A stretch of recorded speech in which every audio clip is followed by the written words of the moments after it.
já que os membros que compõem a plataforma desceram, diminui esse negócio aqui para mim, Vitor. Diácono aí, diminui esse negócio aqui para mim, por favor. 1 Coríntios capítulo 11.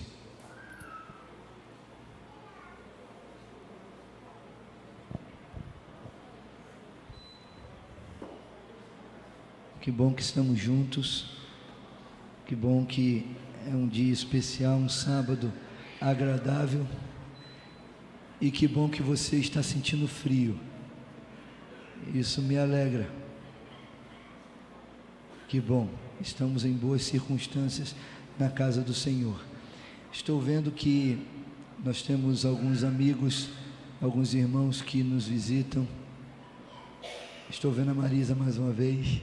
Deus te abençoe, Marisa. Já assistiu alguma Santa Ceia na Igreja Adventista, Marisa? Primeira vez? Ok. Hoje, você que nos visita terá a oportunidade de participar conosco de um momento que é tradicional no cristianismo, a ceia do Senhor. Embora a maneira como enxergamos a ceia, ela diverge nas várias denominações religiosas, a ordem de Cristo para que fizéssemos a ceia como um memorial do seu sacrifício e a expectativa quanto ao estabelecimento do reino da glória, ela é comum a todos os cristãos. Então, fique bastante à vontade, você que está conosco. Tive o prazer de cumprimentar também a cunhada da irmã Rosângela, que bom. Falei com ela rapidinho, que Deus te abençoe, tá bom? Quero que você, meu amigo, meu irmão que nos visita, sinta-se bastante à vontade, tá bom? Nós vamos nos esforçar para que, embora a ceia seja um momento bastante comum à igreja, e talvez não tanto a você ainda, a gente vai se esforçar para que você possa se sentir à vontade e participar conosco, tá bom? Você é muito bem-vindo aqui. Eu quero ler 1 Coríntios 11, verso 26.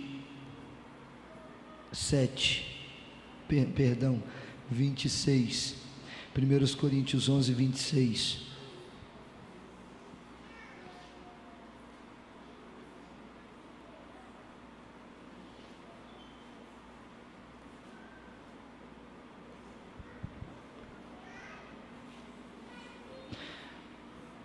Antes de ler, eu estou lembrando de uma coisa. Eu não sei se devo, todos, enfim, já sabem disso, mas talvez alguém ainda não sabe.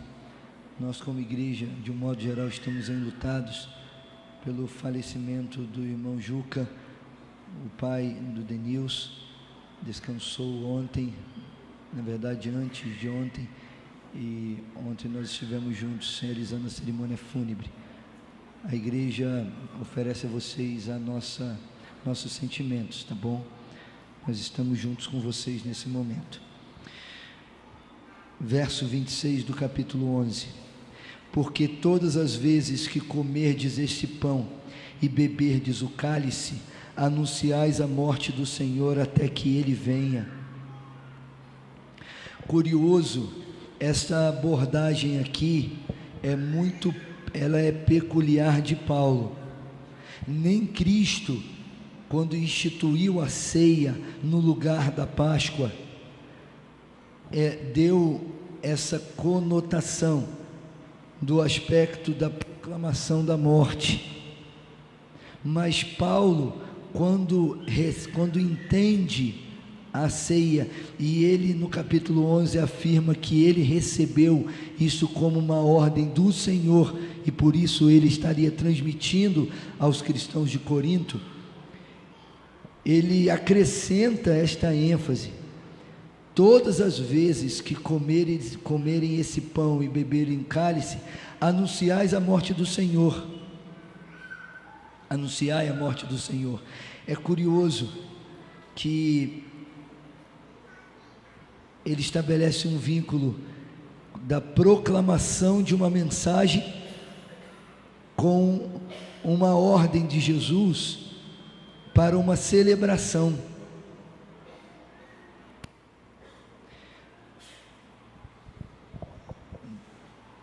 E se torna talvez um pouco mais confuso por que Paulo estabelece esse vínculo, porque embora biblicamente seja muito coerente,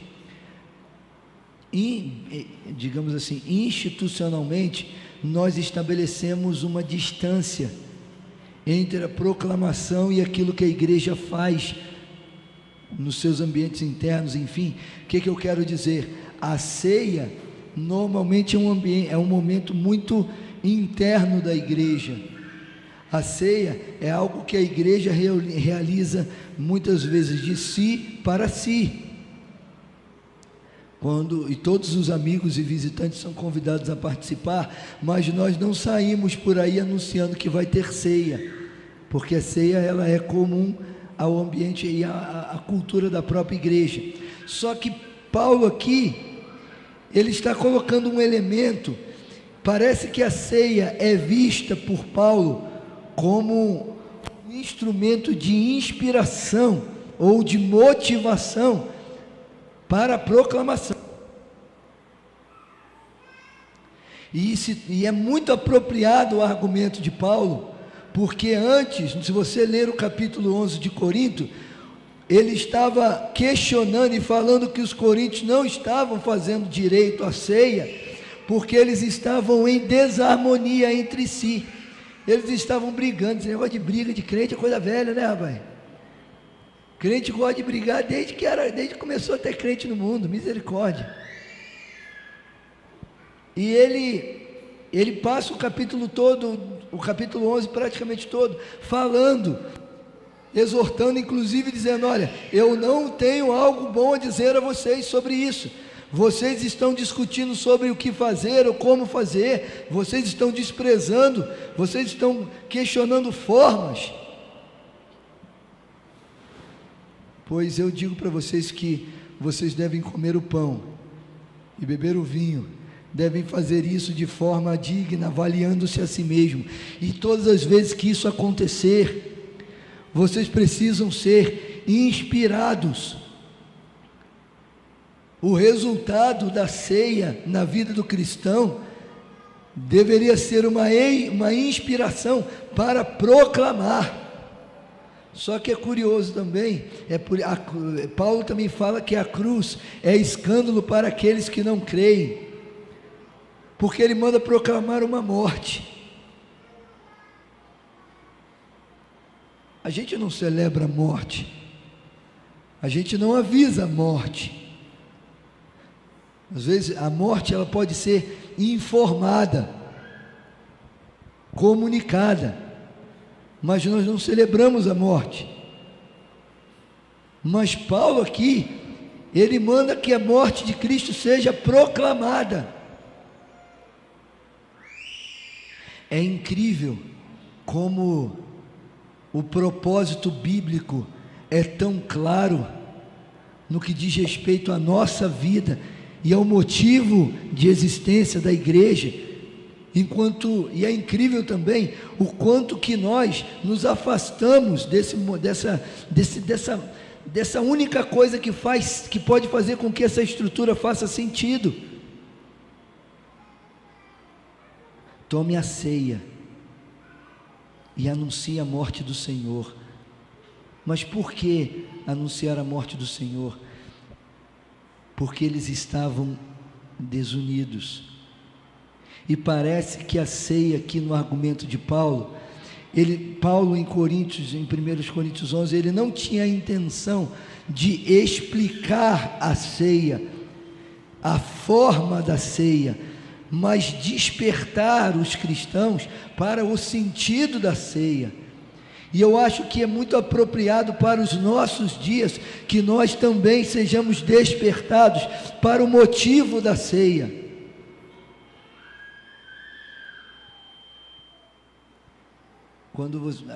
Quando a gente termina a ceia, a gente termina feliz, tendo a certeza de que fomos perdoados novamente.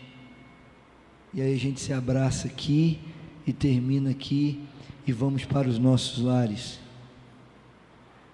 Nos preocupamos geralmente com a forma, né? Pode lavar os pés de casal e de não casal? Pode. Marido e mulher pode. Namorado e namorada não pode. Por que crianças não podem? Pessoas que estão em disciplina podem. Nós nos preocupamos muito com isso. O pão, ele realmente foi preparado sem fermento? O suco é super bom ou não é super bom? Não estou dizendo que essas coisas não sejam importantes, mas eu estou dizendo para você que essa não é a preocupação de Paulo. Paulo vê que a ceia é uma oportunidade para que nós relembremos algo incrível, e relembrar para quê? Para que essa recordação, esta certeza, nos inspire para a missão, porque é só em missão que essa coisa estranha que a gente chama de religião faz sentido. É só em missão. Não tem cuidado de dentro que faça com que se fortaleça a fé. Não é o cuidado se dá no desenvolvimento da fé em missão. E logo então, eu quero que você hoje, pastor, isso está certo mesmo? Está sim.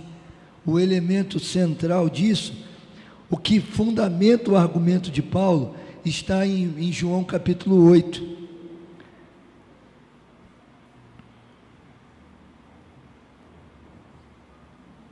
João 8, ele dá segurança ao argumento de Paulo. Embora ele não explique aqui, porque essa era uma verdade muito clara na mente dos primeiros cristãos, Paulo não precisava falar com eles sobre isso, mas veja, João 8, verso 31 em diante, disse, pois, Jesus aos judeus que haviam crido nele, se vós permanecerdes na minha palavra, sois verdadeiramente meus discípulos, e conhecereis a verdade vos. Responderam-lhe, somos descendência de Abraão, e jamais fomos escravos de alguém, como dizes, sereis livres? Replicou-lhe Jesus, em verdade vos digo, todo que comete pecado é escravo do pecado. O escravo não fica sempre na casa, o filho sim, para sempre. Se, pois, o filho vos libertar, verdadeiramente sereis o quê? A proclamação de Paulo, a proclamação que Paulo estimula da morte de Jesus, é porque por meio de Cristo nós somos livres. E é porque nós temos uma visão equivocada do Evangelho, porque nós não entendemos a liberdade do Evangelho, nós nos preocupamos com formas, nos preocupamos em como fazer, mas queridos, o Evangelho ele nos liberta, o Evangelho não nos proíbe, o Evangelho não tira de nós o direito de fazermos ou sermos o que quisermos. O Evangelho ele nos dá liberdade para fazermos o que quisermos.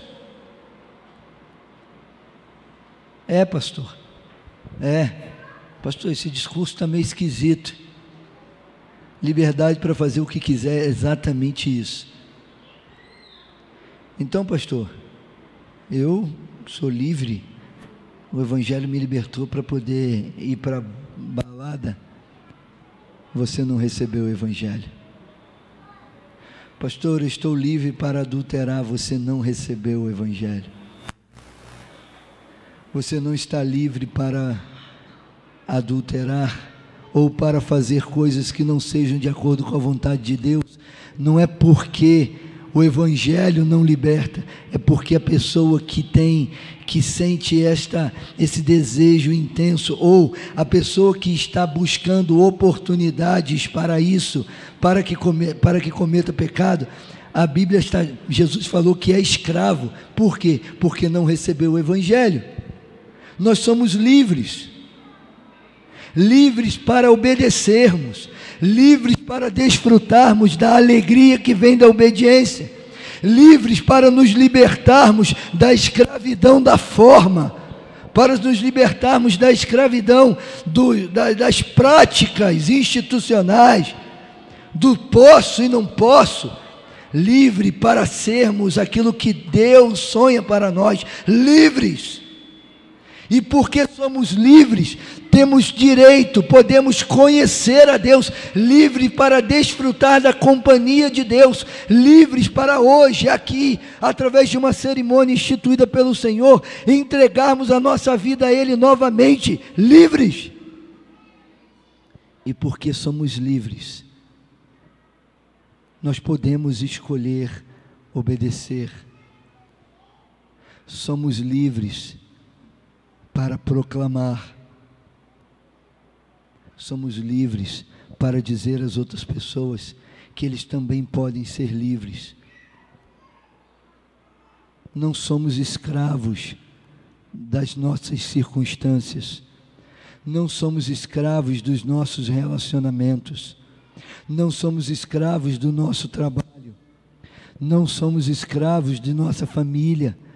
Não somos escravos das práticas institucionais, nós somos livres. Eu não sei o que isso causa em você, mas em mim, eu costumo dizer que me dá um rói-rói no estômago. Eu preciso contar isso. Eu preciso contar isso. Eu não tenho medo do meu futuro, porque eu estou livre para ser salvo.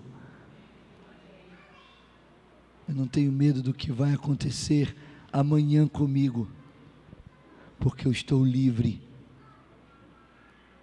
Minha vida está nas mãos do Senhor, e a sua vida está nas mãos do Senhor, porque o Evangelho libertou você. Tendo a verdade da liberdade do Evangelho como pano de fundo, Paulo diz, olha, a ceia é o momento que a gente celebra essa libertação. A ceia é o momento que nós celebramos a liberdade oferecida por Deus a nós. Nós somos livres para ter certeza que vamos nos encontrar de novo com o Juca. Nós somos livres. O diabo não tem poder mais sobre nós.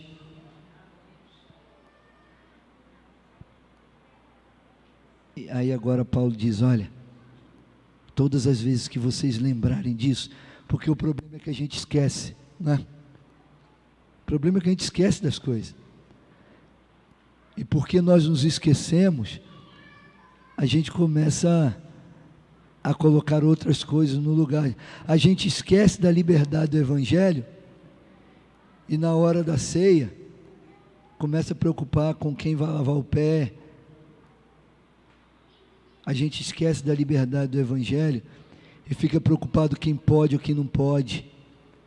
A gente esquece, nós nos esquecemos da liberdade do Evangelho. E na hora de um momento de reconsagração espiritual, nos apegamos aos nossos orgulhos, nossas inseguranças. O Evangelho liberta você dos seus medos. O Evangelho liberta você da sua insegurança. O Evangelho liberta você das suas mágoas, dos seus traumas, dos sentimentos ruins que estão em seu coração. O Evangelho liberta você. O Evangelho liberta você para que você hoje possa liberar perdão na hora do lava-pés. O Evangelho, ele te liberta para que você possa procurar aquela pessoa que você fez algo com ela, enfim, para que você se reconcilie. O Evangelho te liberta. A plenitude da vida, ela se dá a partir da liberdade do Evangelho.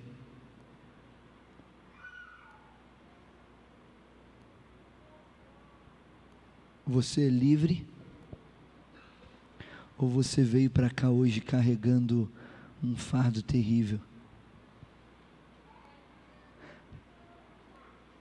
O que você veio trazendo hoje? O que está fazendo com que você tenha dificuldade de continuar? O que está levando você à depressão?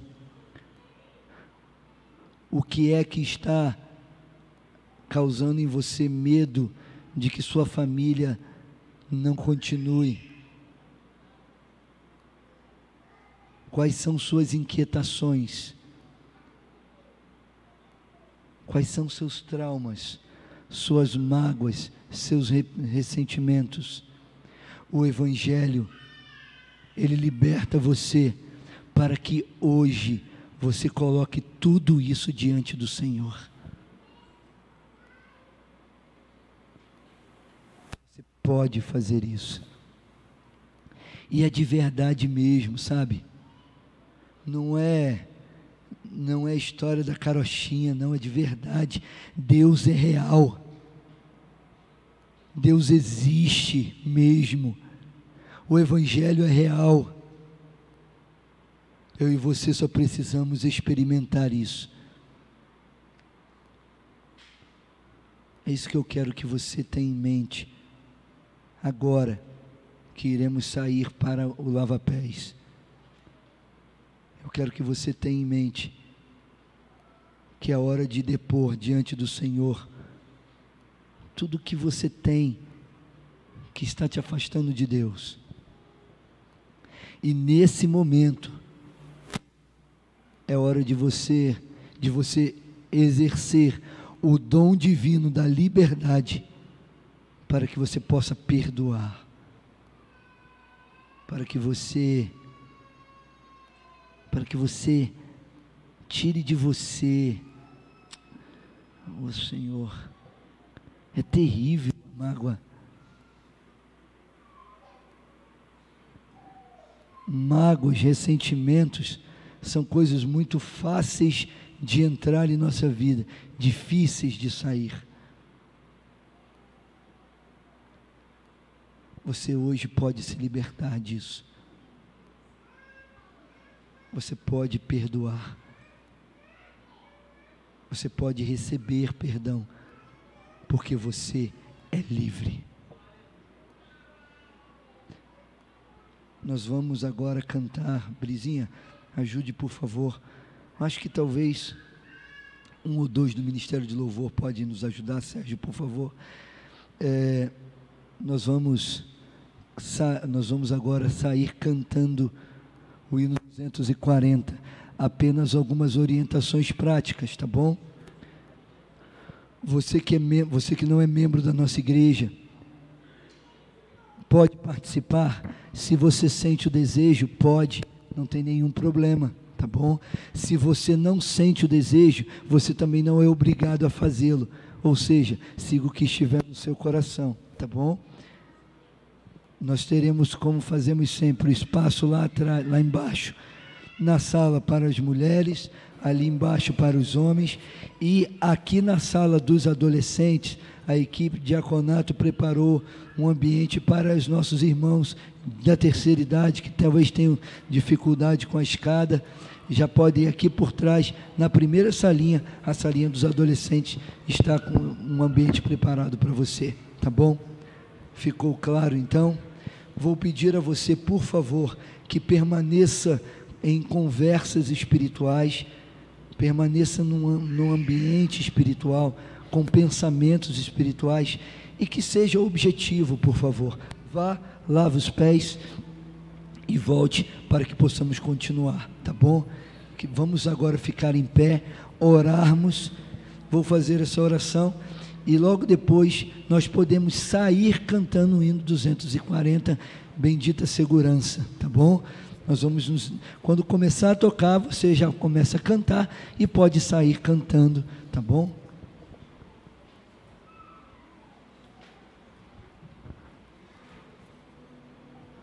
lembre-se, você é livre.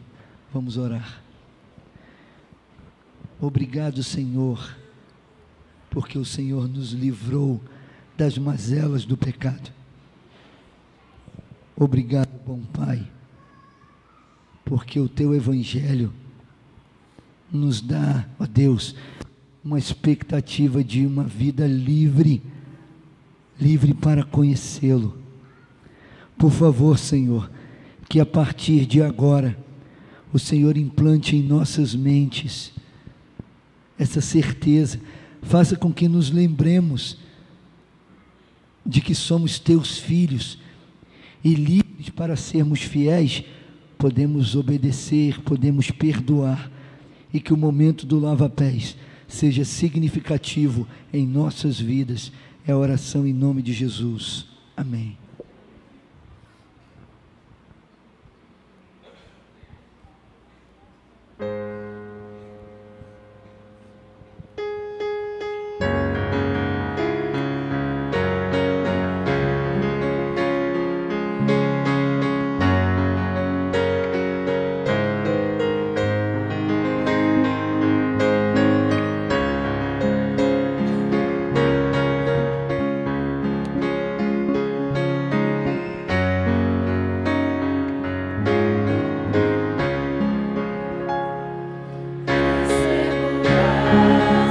Você pode sair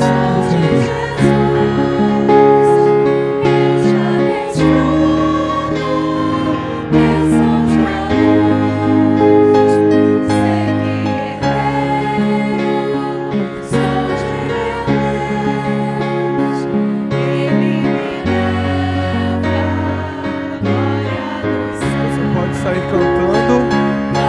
Os idosos que precisarem podem sair daqui pela frente, tá bom, irmãos? Vamos com louvor em nossos corações.